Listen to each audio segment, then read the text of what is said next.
Welcome to Meet the Authors.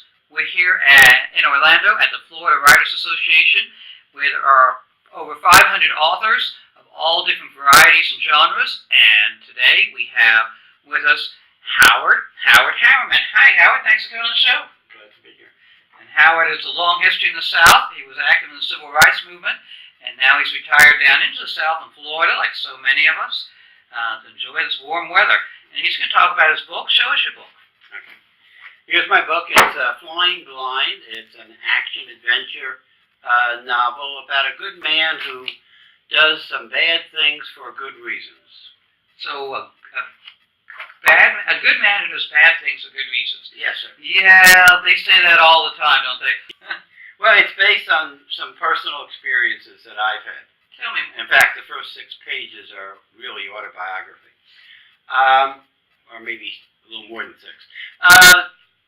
I always wanted to be a pilot, and I've had an independent consulting business. Finally, I had enough time and money, and I went to the local airport, and I got a pilot's license. And then I convinced my wife that it was time to buy an airplane. Wow, that must take some convincing. Yeah, I'm blessed with having a very loving wife. And I said, look, we could take vacations in the airplane, visit your parents, visit the kids, save money on airplane tickets. And she said yes, and I bought a 30-year-old airplane for, in fact, $30,000 that had been sitting by the side of a runway for several years, had birds' nests in the wings and so on. But I loved it, and I cleaned it up and dumped more money into it and more money into it, and got it certified to fly. It has to, both the pilot and the airplane have to be certified. That makes sense. I didn't know that. But... Oh yeah, for sure. And particularly in what they call controlled airspace, which is the whole East Coast. So at some point, my wife comes to me and says, look, we're spending every extra penny we have on your stupid airplane. In fact, we're spending many dollars we don't have. We were paying off one credit card by taking out another credit card. Oh my gosh. Yeah. She said, look, you need to sell the airplane or I'm out of here. She actually said, no, a better idea would be, you're out of here, you can sleep in the hangar with your aluminum mistress. So, that's a good line. As it turns out, that week I had one of my four-day Conferences. Teaching assignments. I flew into Washington, a suburban airport, and the taxi driver who picked me up was from Jamaica, and he said, he asked me a whole bunch of questions about my airplane, how fast it can go.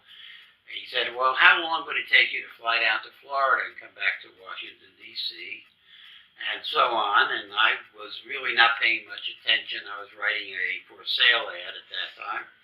And then he said, okay, Mon, here's the deal. You fly down to Florida, you meet my friend, he'll give you 2 suitcases, you bring them back, and I'll give you $200,000. Whoa! And suddenly, in my mind, we paid off all the credit cards, we had a kid in college, we suddenly had put money into the college fund, my wife needed a new car, and I said yes. Really? I did.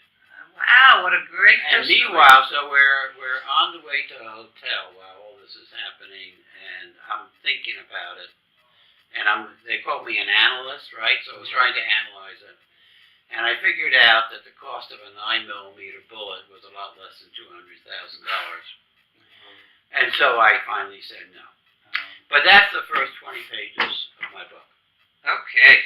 And in the book, our well-meaning fellow ends up at the hotel where, son of a gun, he meets a very attractive Latina woman. And of course, we're not quite sure about what her motivations are. And she introduces him to her boss. And then one thing leads to another. He ends up taking the taxi driver for what he was just supposed to be a 4-hour trip. Turns out to be a drug deal. The drug deal doesn't go well. But the thing about this whole thing is that forever, while he's made some bad decisions, he is always trying to do the right thing. He's not a great pilot, my character, and the author, by the way. He's not even a great, he's not even very good at having an affair. No. But in each case, he finds ways or is confronted by ways of working it out. One of my readers called this a novel about falling from grace. That a person who really is trying to do good has to find ways to stay good. It ends. I'm not going to tell you how it ends, but it's not a happy. It's not a everything ends up fine, and it's not a tragic ending. It's like most of life. It's somewheres in between. But that's my first novel. I'm trying to work on another one. I think I'll use some of the same characters. I think the next novel will be located in Costa Rica, a place I've been to many times. It's beautiful, Costa Rica. I love it. All right, would you like to read a little section? Oh, my Lord, yes. So, the woman that he met, her name is Maria. And one thing leads to another, and they're forced to escape together in his airplane. And this is a beautiful Latin woman that he tried to have an affair with but wasn't figured with. Well, no, he did have an affair with her. Okay. And let me just continue. Okay, go ahead. Okay. Maria.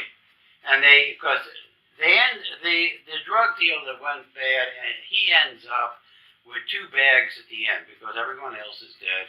One bag holding $2 million, the other holding 30 pounds of cocaine. I like this, end up holding the bags. Yes, and the cartel has taken exception to the fact that their money and the drugs are both missing. Yeah. But the cartel made a mistake and they started firing guns into the wrong airplane. My protagonist, Dan, and Maria managed to escape. They end up landing in western Maryland in a little town called Cumberland, Maryland, and in a cheap motel.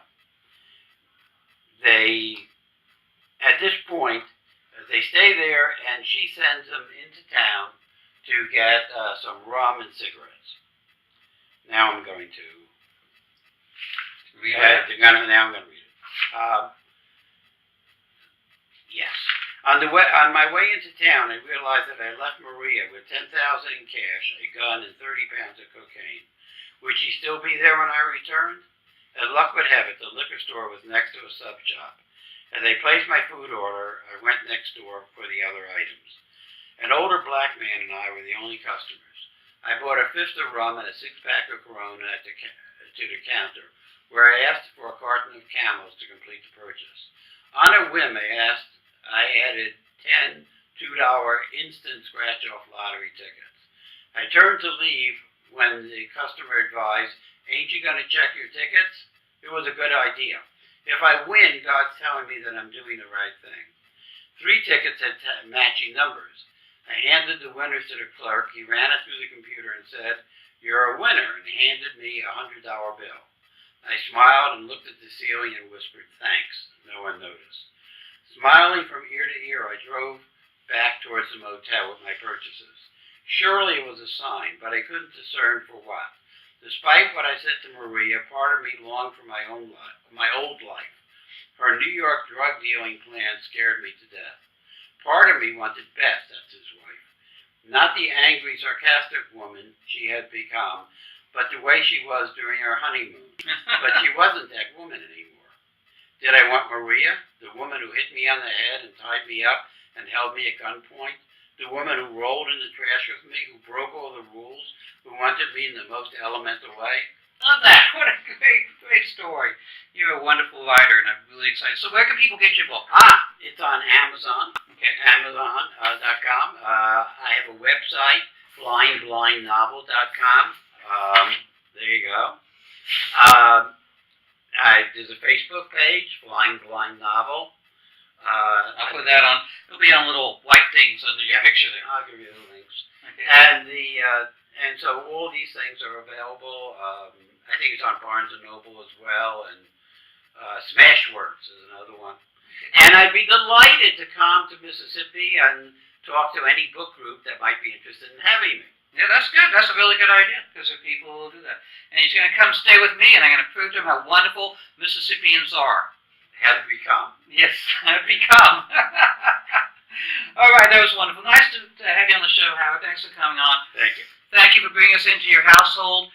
And stay tuned after these messages. Either we'll have another session, or this may be the last one for this episode, in which case you can turn on again next week. Next Monday, we'll have another episode of Meet the Authors.